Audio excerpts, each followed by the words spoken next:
Hey guys, welcome back. I know I said last episode that we were going to talk about Cyberpunk Red this week, but something happened recently that made me change my mind. We're going to talk about something else this week, and then we'll get to Cyberpunk Red next week. But today, I wanted to talk about D&D 5.5 edition, which is something that's been a little bit hotly debated for a while now. For those of you who don't know, D&D is in its 5th edition right now. And recently, the people who own D&D and Dungeons & Dragons at Wizards of the Coast have been pushing to implement a new kind of D&D. They don't want to call it an edition yet, but it's just mainly a change in model, I want to say.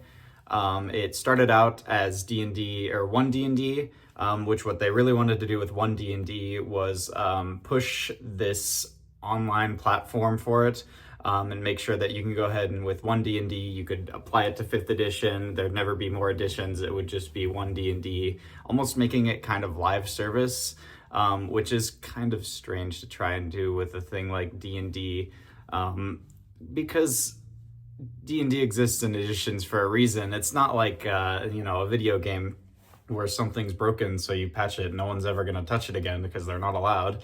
It's literally like you pick and choose which rules you want to use. There's so many rules that people apply to D&D that aren't actually listed in the rules, or people make up themselves, or people think are cooler, or people don't like, so they just get rid of them. And that's almost exactly what happened with OneD&D. And what eventually became D&D 2024 is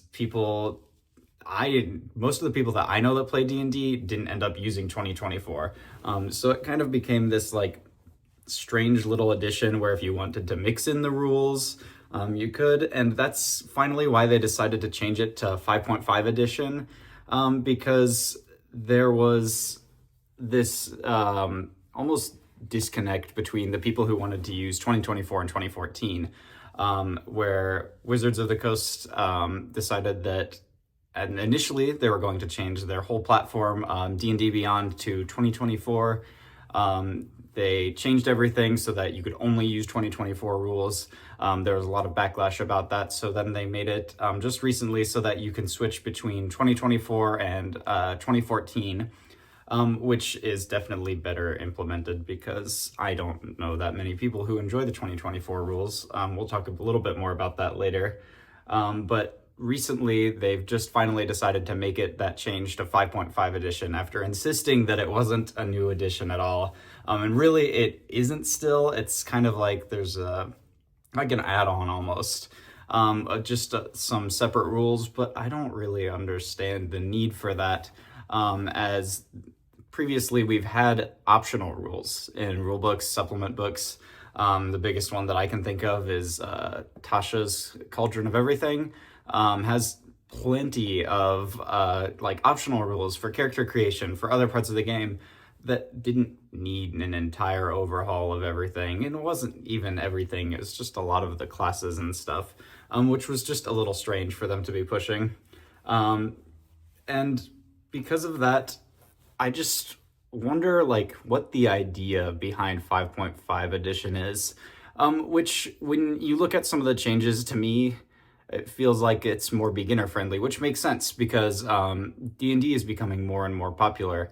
Recently, especially, it makes sense to want to add that new player base that's coming in from different forms of media, from, maybe seeing it on Roll20, maybe seeing it on Stranger Things. There's plenty of things that that have like this pull to it, whereas D&D 5th edition, there's a lot more complex rules. I'm going to talk about some of the changes that they've did, because some of them I think make sense to make things just a little bit easier for newer players. But some of them almost like neuter some of the identity that D&D once had. So I'm going to talk about two of my favorite classes that suffered quite a bit in the switch from 2024 to 2014 to 2024. because it felt needless almost. The one that I kind of understand that I'll talk about first is the druid class. As a druid, you're a caster, you're a full caster. You also, you can shapeshift into animals. They have a limited list of spells, unlike something like, say, a wizard. But that's because you have the ability to change into an animal using your wild shapes. However, the way that wild shaping worked was the biggest thing that was overhauled for Druid in 2024. In 2014, you can choose from any creature. The way that it works is a little bit confusing, and I understand why this was a change. So you have the CR of the creature that you want to turn into, and it's divided by some amount compared to your player level. So you divide your player level, and then you could be a creature of that CR, which is confusing because it's a lot of strange math. It's like a third, I think. You round a lot. You're trying to find these CRs, which can go from like a quarter to anywhere up to like 20, 30. And you won't ever get up to there, but there's still this like strange amount of math that you have to do to be a druid. Whereas in 2024, they changed Druid. So rather than choosing from any creature stat blocks, there's 3 stat blocks, and you unlock. The biggest drawback at early levels for Druids is that you can't change into swimming or flying creatures until you level up, which remains the same in 2024 because they've just separated those stat blocks that you can choose to change into like this land creature, a swimming creature, and a flying creature. But the problem that I have with 2024 Druid is that it just eliminates a lot of that flavor. Being able to turn into a wolf is a lot different than being able to turn into like a spider. But now they're just one stat block, which is kind of strange because there's so much difference between the two of them. And Druid loses out on a lot of that creativity that you had in previous editions by switching to 2024 just these 3 stat blocks. And while the flavor is like, it's necessary for some people, depending on how you play, but it's less so even the flavor and more so just limiting the creativity of the player. Because now I only have these 3 options when I had an endless amount of options. As I had supplement, I have creatures that I can choose from, I can dig through, I can find whatever I want, I can truly express that how I want. Now that option is gone because I can only turn into these specific things.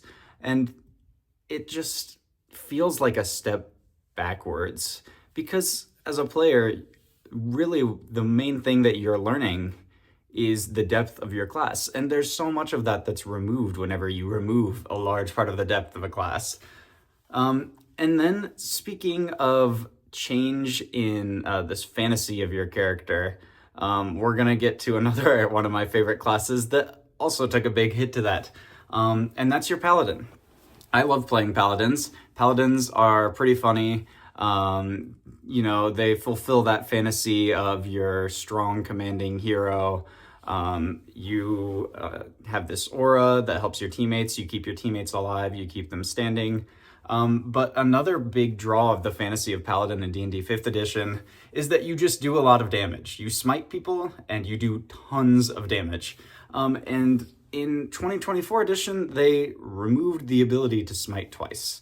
As a Paladin, you get 2 attacks, and 5th edition, you used to be able to attack twice and smite on both of them, and that was a Paladin unique thing. And then in 2024, you end up losing the ability to smite twice on your turn. So you can only use it once, which there goes half of my damage numbers, which is the big draw of being a Paladin, other than your healing and your aura that's keeping your teammates alive. So why is that gone? I don't think it's that confusing to just understand that you can smite twice on your turn. It just feels like an unnecessary loss to the class. And while I understand what they nerfed it for, we're going to talk about in just a second, it doesn't feel justifiable to take away such a big part of a class's kit to replace it with something else that, in my opinion, and probably a lot of your opinions too, is just not as fun to play with, because we're talking about our weapon mastery. Weapon mastery is a cool concept. You pick this one weapon type that you love on your character, you love the flavor of it, and you just get a little bit better with it. As a fighter, you get plenty of them because that's your thing, is mastering weapons. You get some as a paladin, you get some as a ranger, you get some as a barbarian. Anyone who has some kind of martial aspect in their kit will get a weapon mastery. Except that weapon masteries just become so boring because it's essentially just a free way to stun a creature, a free way to knock a creature prone, which you could do before in more creative ways, rather than say, I have this weapon mastery that I'm going to use every single turn that's going to become boring turn after turn as I keep using it. I could strike for their legs, I could strike for their chest, I could strike for their head, I could choose what I'm doing, I can improvise. And that's where a lot of the fun of D&D combat comes from, for me specifically. And one of the biggest gripes that I have about weapon masteries is that it just gets rid of it. It just gets rid of that need to improvise. And I think that it's a cool concept to play with, but I think that they're playing with it the wrong way. You're playing as a fighter because you want to deal damage. You're playing as a paladin because you want to deal damage. And then you get rid of some of the damage and you change it to a weapon mastery that's just boring, repetitive gameplay over and over again. And it doesn't sit well. And it's annoying to play against as a DM. It's annoying to play with as a player, and it just becomes so repetitive. I think that one of the biggest things that 5.5 edition fails to address also is that you give these martial classes weapon masteries because martial classes in 5th edition are very weak compared to casters in 5th edition. I wouldn't say they're totally underpowered, unplayable, but the leveling is a lot stronger for casters in 5th edition, and I think that's one of my biggest gripes with it, is that as a martial, you level up to 5th level, you get your second attack, and then that's your biggest spike. Whereas if you're playing a caster, you level up to 10th level, and you get these powerful spells that just continue getting stronger as you level up, whereas your martial characters are getting, extra ways to use their attacks. They're getting some kind of passive out-of-combat buff, whereas as a caster, you're getting access to so many different spells and more spell slots to use those spells. And 2024 doesn't really do anything to address that. You give weapon masteries to martials, which make the game more boring to play, and then your casters still are so much stronger on the level up. It's just... It's a Band-Aid, and it's a really badly made Band-Aid. It's more like a piece of string with tape over it. And it doesn't really address the biggest issue with 5th edition. And I think what that ends up coming to is just a really big disconnect between the player base and Wizards of the Coast, which is something that has been there for a while, admittedly. Wizards of the Coast hasn't been the best about communicating with their player base, working with people to get what they want on both sides, and you can definitely feel that taking a bit of a hit on the community. The community is still thriving, obviously. It's still very strong. It's still growing more and more, especially as these past few years have come. D&D is getting huge, and I'm loving it. But Wizards of the Coast needs to get their shit together, essentially, because they're messing things up. They're not understanding what D&D is at its core. You can tell because they're trying to implement AI DMs, something which just doesn't have the same effect as a player DM. The fun thing about D&D is interacting with your players, interacting with your DM. You're just sitting around a table talking to each other. That is the fun of D&D. I don't want to play D&D by myself to an AI chatbot. There's nothing enjoyable about that to me because I'm not actually doing anything. I'm throwing ideas out into the void and getting them back. And it's unnecessary. There's also this need for them to have an official online platform whereas the community already has tools for these that people have been using for so long. Don't get me wrong, I would love a specific D&D platform, like maybe on D&D Beyond, you could have some kind of tabletop to use. But I know that with the way that they've been marketing things, it would be paid and it would be expensive and it would just not be worth it when you have all of these other tools, because their marketing practices have been pretty predatory. You see like these supplement books that come out, they're $60, when they weren't intended to be that way. You're selling them through D&D Beyond for $60 a piece when people are creating free supplement through your gaming license, which you also tried to remove. It's just a little strange that D&D has such this unique thing to it with the open gaming license that Wizards of the Coast actually implemented themselves in the 2000s, that they've been trying to get rid of, to huge backlash. There was talks about getting rid of the open gaming license until the entire community rioted. Because why would you do that? That's D&D's thing, is that anyone can make whatever they want, and they can publish it online, they can sell it, and it's theirs. Because that's the way that D&D works. That's what's made it so big. If you get rid of that, then none of that is there.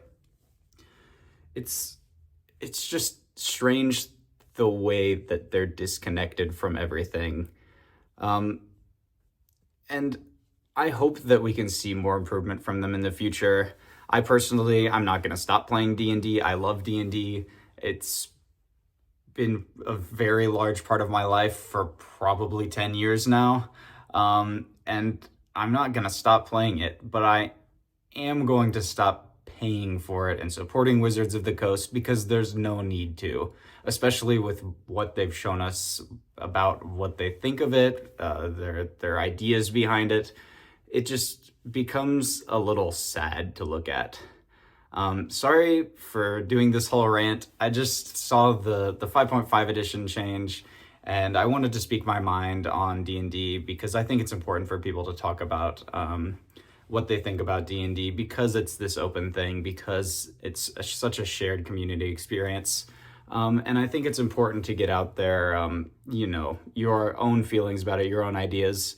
We're going to talk about Cyberpunk Red next week because I love Cyberpunk Red too. I've been playing it a lot lately, and I'm going to explain to you guys my favorite parts of that. But we'll talk about that in the next episode. Thank you for listening, guys.